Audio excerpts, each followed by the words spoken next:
Greetings, friends and listeners. It's time for another 2 for 7 special. You know the drill. It's a hand tool, a power tool, or machine with a rotating, cutting tip or reciprocating hammer or chisel used for making holes. No time for puns right now. Just remember, 2 stories, 7 minutes. One of them's true, one of them is fictional. If you'd like to know how to find out which one is the real one, wait to the end to find out. Story 1. Grandpa's Old Tin of Freedom Smoke. I only met my grandfather a few times growing up, but those few times were more than enough to remember him long after he was gone. He was my grandpa on my mother's side, her left side, and he was also what you might call a vagabond. Or maybe you wouldn't call him that, I don't know. He always fascinated me to no end. He was always donning a pair of dark shades to complete his rugged, salt and pepper beard and bandana ensemble, which served as a kind of metaphor for the man himself. Mysterious, elusive, and somewhat guarded, which made sense as he was a former member of a certain outlaw motorcycle club's subculture of which I won't speak of. Shoot. Every so often he'd come into town on said motorcycle with talk of adventure and intrigue from faraway lands. Lands with names like Illinois and Las Vegas and the grocery store down the road. He'd tell us jokes and cool stories.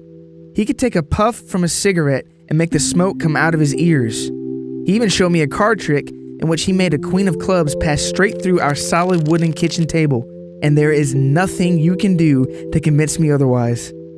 But one visit in particular, when I heard not the rumble of his motorcycle, but the hum of his old pickup truck, I knew this would be a visit to remember, especially due to what was in the back of that truck.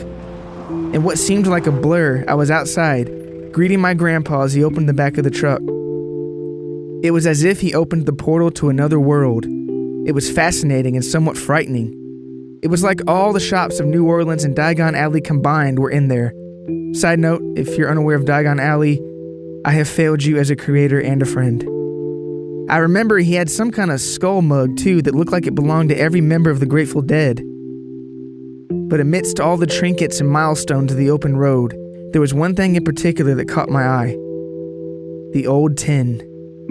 It had a faded American flag on it, and it was rusted to no end. It looked ancient. He told me he traded a guy in Reno for it to pay off a blackjack debt. He also told me that, according to this fellow, the very tin in my hand still had smoke from ignited firecrackers in it from some 4th of July way back. Grandpa must have known I wanted it because he gave it to me before I could even ask. I truly don't remember if that was the last time I saw him, but it sure seems like it. Eventually, he passed away and had his ashes scattered in the wind. And time went on, and I grew up, and his memory faded, but never dimmed. Then, one 4th of July, in 2016, I found myself looking up at the fireworks from the solitude of my backyard. And I thought of Grandpa. And I remembered the tin, too. So I fetched it, and with the sky ablaze with celebration, I squeaked open the rusty circle. And what did my eyes see? And my nostrils inhale? Smoke. And beneath the pieces of burned up firecrackers was a small etching, which read, July 4th, 1776. I lifted my eyes in surprise and cast my cares to the wind that carried the rest of the smoke away to join the fireworks above. Yes, that same wind that carried Grandpa away all those years ago. Story 2. Chains. What's a summer break without friends to have adventures with? No, really, I'm asking. Well, mine was going along just swimmingly so far when I was about 14 or something. I think we even had a pool then. One of my best friends was over for the weekend. Let's just call him one of my best friends. Ah, yes, staying up late, playing video games or music, eating whatever we wanted, telling scary stories. Yes, that weekend was stellar and grand. That is until we heard the noise. It came from the woods behind the house. It was well past dark when I looked out the back window to see what it was out there. My friend confirmed that he heard it too. It was something like a loud, distant horn, but not like a car horn, something older, like a shofar from ancient Jewish culture. You know what a shofar is, right? Of course you do. Anyways, shofar, show good. That's not appropriate. Anyways, we didn't hear the horn again, and so everything seemed fine for the next few minutes. So we went back to our video games. Then, another noise. We looked at each other puzzled, but this time it sounded like a far-off rattling. Like chains. So what do two young, brilliant boys do when they hear creepy noises in the woods in the dead of night? They run outside to investigate, of course.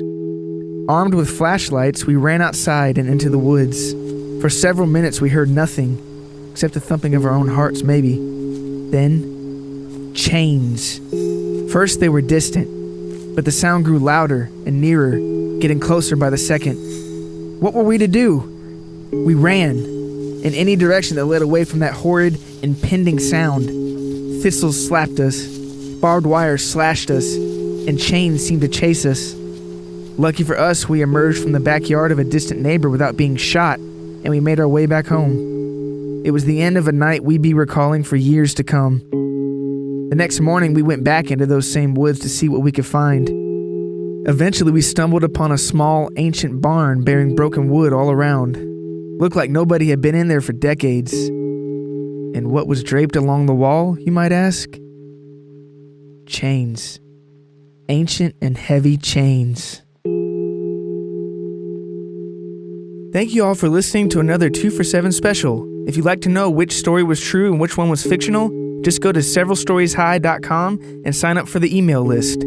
Or you can just email me directly at sshpodcast@gmail.com. And thanks for listening.